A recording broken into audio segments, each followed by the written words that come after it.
Hello! Welcome to SpeakFlow English. I'm Mark, and I'm excited to be here with you today. And I'm Anna.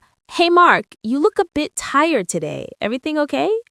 Oh, I'm fine. I was just thinking about what happened to me yesterday. You know I went to that new area of the city, right? Yeah, how was it? Well, here's the thing. My phone died, completely dead, and I had no idea where I was or how to get back to the subway station. Oh no, what did you do? I had to actually ask people for directions in person, like it's the 1990s. And Anna, I realized something embarrassing. I know all these fancy English words, but I couldn't remember how to say simple things like, which way is the subway? That's actually such a common problem. We rely so much on GPS and Maps apps that we forget how to ask humans for help. Exactly. And you know what? People were super helpful, but I felt so awkward stumbling over basic directional words. Well, that's perfect timing because today we're diving deep into one of the most practical skills you'll ever need, asking for directions in English. Whether your phone dies like mine, you're in an area with no signal, or you just prefer talking to locals, knowing how to ask for and understand directions is absolutely essential. Before we start navigating through this topic, we need your help. If SpeakFlow English is helping you learn practical, real-world English, please hit that subscribe button right now. Subscribe to SpeakFlow English, give us a thumbs up, and share this episode with friends who travel or are planning to visit English-speaking countries. And we'd love to hear from you. Drop a comment below. Have you ever gotten lost in a foreign city? How did you ask for help? Share your stories. Your experiences help build this amazing community of learners. All right, Mark, ready to make sure you never get lost again? Absolutely. Let's turn this navigation nightmare into navigation mastery. So today we're focusing on asking for and understanding directions in English. Mark, why is this skill so important for language learners? Because it's one of those situations where you can't avoid speaking. You need information, and the only way to get it is by communicating with someone face to face. Exactly.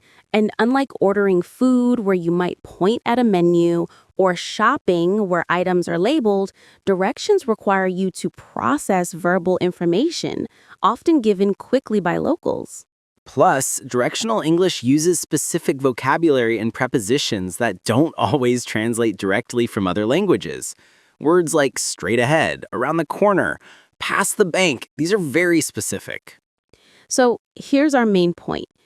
Asking for directions is actually simple when you know three things: polite question phrases, key directional vocabulary, and how to confirm you understood correctly. And remember, people want to help. Most locals are happy to give directions. They're not judging your English. They're just trying to make sure you get where you need to go. Exactly.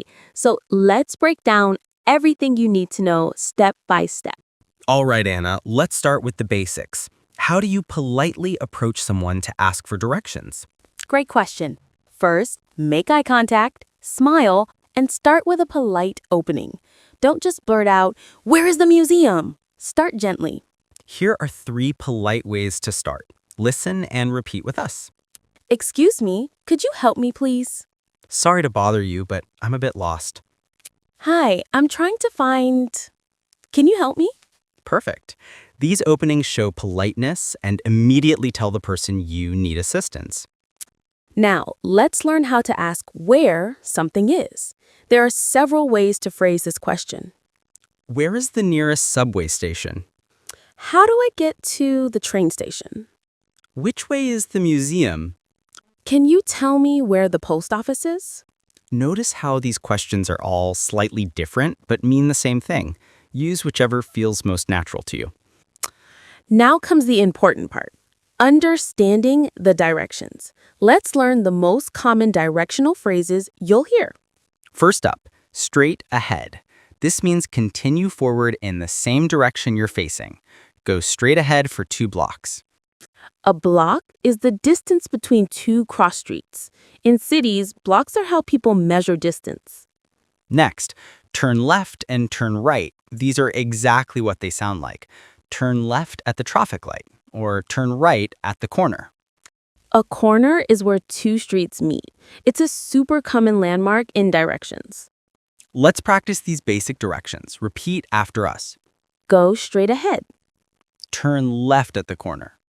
Walk 2 blocks. Turn right at the traffic lights. Excellent. Now let's talk about prepositions, those little words that show position and are so important in directions. On your left or on your right. This tells you which side something is on. The bank is on your left. Next to, beside something. The cafe is next to the bookstore.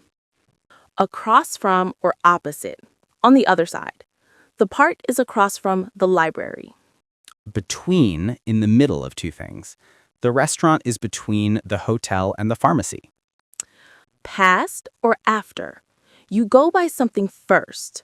Walk past the supermarket, then turn left.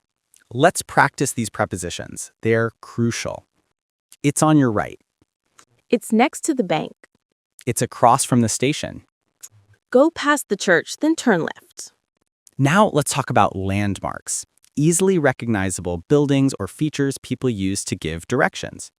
Common landmarks include traffic lights, churches, banks, big stores, parks, bridges, monuments, gas stations, and shopping centers. People might say, turn left at the McDonald's, or it's near the big blue building, or you'll see a statue, turn right there. Landmarks make directions so much easier to follow because they're visual references. Now here is a phrase you'll hear all the time. You can't miss it. This means something is very obvious and easy to find. There's a huge red sign. You can't miss it. Or it's the tallest building on the street. You can't miss it. Let's practice a complete set of directions. Listen carefully. Go straight ahead for 3 blocks. Turn right at the traffic lights. Walk past the pharmacy, and you'll see a park on your left. The museum is next to the park. It's a big white building. You can't miss it. Did you catch all that? Let's break it down step by step. Step 1, go straight for 3 blocks. Step 2, turn right at traffic lights. Step 3, walk past pharmacy. Step 4, look for park on left. Step 5, museum is next to the park. Big white building. See how following directions is like a sequence of steps? Listen for each instruction separately. Now, here's a crucial skill. Confirming you understood. Never just say, okay, and walk away if you're unsure. Use these phrases to check understanding. So, I go straight and then turn left? Did you say 2 blocks or 3 blocks? Sorry, could you repeat that last part? Let me make sure I got this. I turn right at the bank? These questions show you're engaged and want to get it right. People appreciate this. What if you get lost halfway there? Don't panic. Just ask someone else. You can say, excuse me, I'm trying to find the museum. Am I going the right way? Or is this the way to the train station? People can then say, yes, keep going straight, or no, you need to go back and turn left. Now, what if you need to give directions to someone? Let's practice that too. Start by making sure you know where they want to go. Which museum are you looking for? Or do you mean the Central Station or North Station? Then give clear step-by-step directions. Walk down this street to the second traffic light. Turn left there. The museum is on your right after about 100 meters. Use your hands to point. Gestures help a lot when giving directions. Now, common mistakes learners make with directions. Mistake 1, mixing up left and right. If you're not sure, take a second to think. Better to pause than go the wrong way. Mistake 2 is not writing anything down. If directions are complicated, ask if you can take notes or repeat them back. Mistake 3, being too embarrassed to ask for clarification. It's better to ask twice than walk in circles. And mistake 4, not thanking people. Always end with, thank you so much, or I really appreciate your help. Now, mindset shifts for direction asking confidence. Instead of, I'll look stupid asking for help. Say, asking for directions is normal. Even locals do it. Getting help shows I'm resourceful. Instead of, I won't understand the answer, say, I know keywords like left, right, straight. I can ask them to repeat or point. I'll figure it out. And instead of, my accent will make people not want to help, say, people can tell I'm a visitor. Most are happy to help travelers, regardless of accent. Benefits of mastering direction vocabulary. Benefit 1 is independence. You can explore cities confidently without total reliance on technology. Benefit 2 is cultural connection. Asking locals for help creates spontaneous, authentic conversations.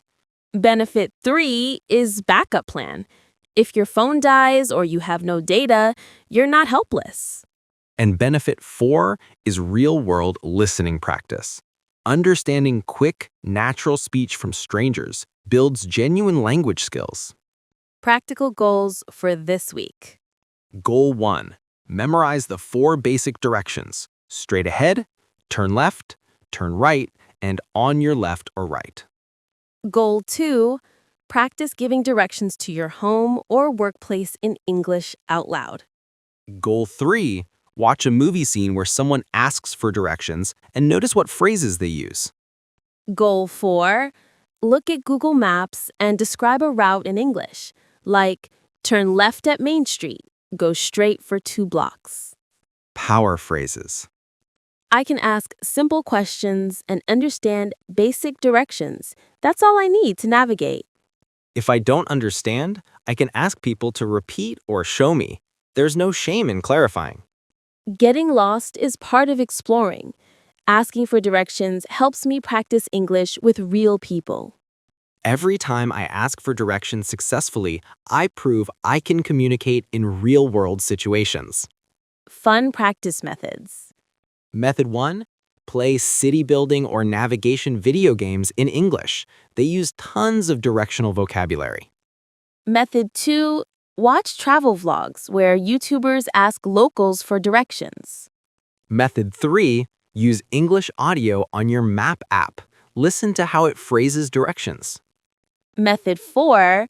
Practice giving your friend directions to a cafe over the phone in English.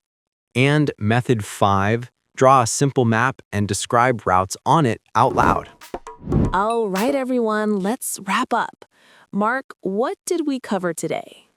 Today, we explored polite ways to approach people and ask for help, different ways to ask where questions, basic directional vocabulary, straight ahead, turn left or right, blocks, corners, essential prepositions on your left or right, next to, across from, past, understanding and using landmarks, complete direction sequences and breaking them into steps, confirming understanding and asking for repetition, giving directions to others, common mistakes and how to avoid them, mindset shifts, and practice methods. Perfect summary. And remember, asking for directions isn't about perfect English.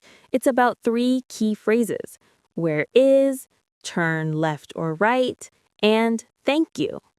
Don't compare yourself to people who grew up speaking English. Ask yourself, if my phone died right now, could I ask someone how to get to the station? If yes, you're prepared. Exactly. Maybe last time you got lost, you panicked. This time you calmly asked someone and understood turn left. That's real progress.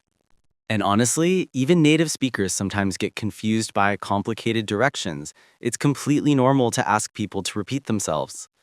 Your challenge this week: next time you're out, try asking someone for directions in English, even if you don't actually need them. It's great practice. And share in the comments. What happened? How did it feel? We want to hear your stories.